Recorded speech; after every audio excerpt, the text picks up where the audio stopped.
Class 11th का English forgetting lesson है। Part 1 का क्लास हो गया था, पार्ट 2 की क्लास हम लोगों को करना है और हम लोग यहाँ तक समर तक पढ़ाई कर चुके थे। इन हिज ऑर्डिनरी लाइफ, अपने साधारण जीवन में, अगेन मतलब पुनः, he remembers almost everything that he is expected to remember, जिसको लगभग उन सभी बातों को याद रखता है जिसकी उसे आशा की जाती है।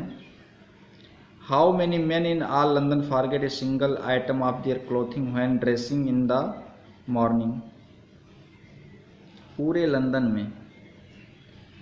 लंदन में कितने व्यक्ति होंगे, ऐसे कितने व्यक्ति होंगे जो प्रातः काल के समय कपड़े पहनते समय अपने कपड़ों में किसी एक नग को भूल जाते हों।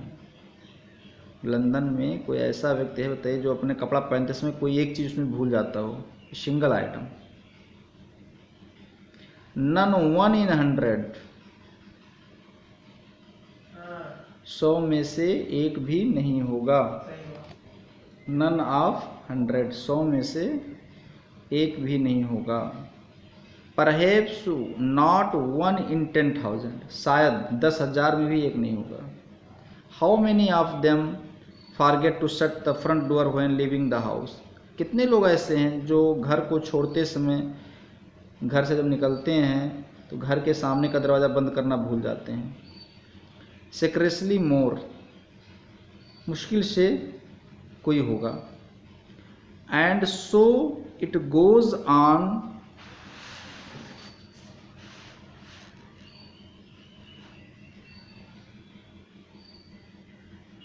थ्रो द डे, और इसी प्रकार वह यह काम पूरे दिन चलता है। थ्रो द डे, पूरे दिन चलता है।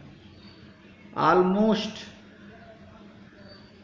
Everybody remembering to do the right thing at the right moment till it is time to go to bed, and then the ordinary man seldom forget to turn off the light before going up stairs.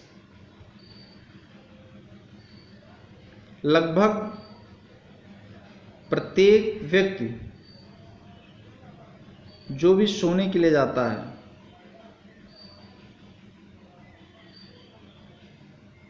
Go to bed मतलब सोने के लिए जाते समय तक सही कार्यों को सही समय पर करने की याद रखता है। फिर कोई साधारण व्यक्ति शायद ही अप स्टेयर्स मतलब सीढ़ी, लाइट बिफोर गोइंग, और फिर शायद कोई भी व्यक्ति सीढ़ी से जब ऊपर जाता है तो बत्तियों को बुझाना भूल जाता है। शायद ही कोई व्यक्ति होगा।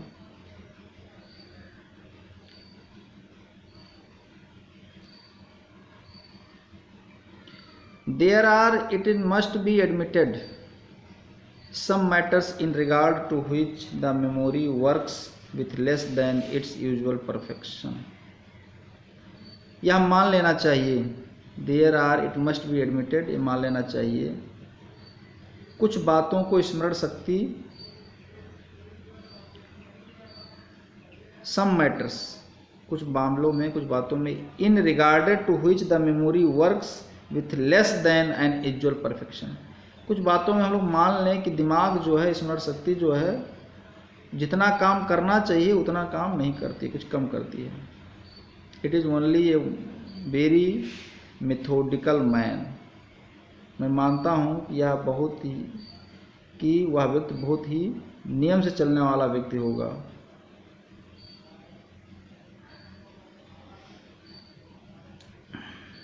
आई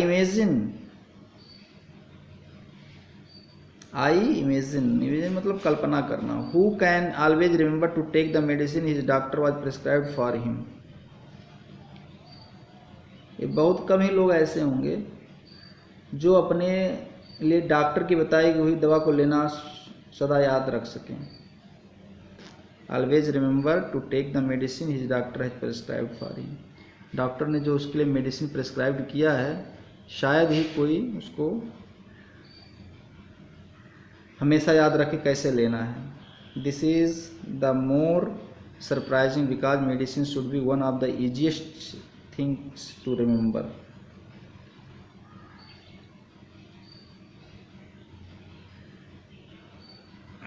this is the more surprising, ये बहुत ही आश्चर्य की बात है। Because medicine should be one of the easiest thing to remember.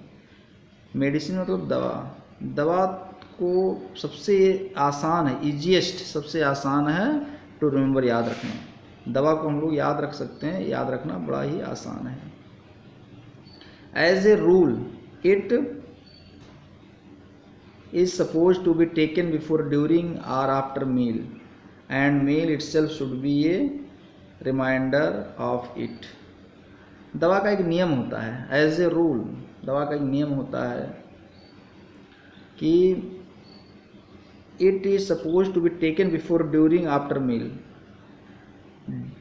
उसको दवा को या तो भोजन से पहले लेना है, या भोजन के साथ लेना है, या भोजन के बाद लेना है। बिफोर, ड्यूरिंग, आफ्टर, पहले लेना है या साथ में लेना है या तो उसके बाद में लेना है, लेना चाहिए। And meal itself should be a reminder of it, और भोजन स्वयं इसका स्मरण दिलाने वाला होना चाहिए। चलिए यहाँ तक हो गया रिमाइंडर ऑफ इट। अब इसके अगले पार्ट में आपको नेक्स्ट वीडियो मिलेगा। Thank you.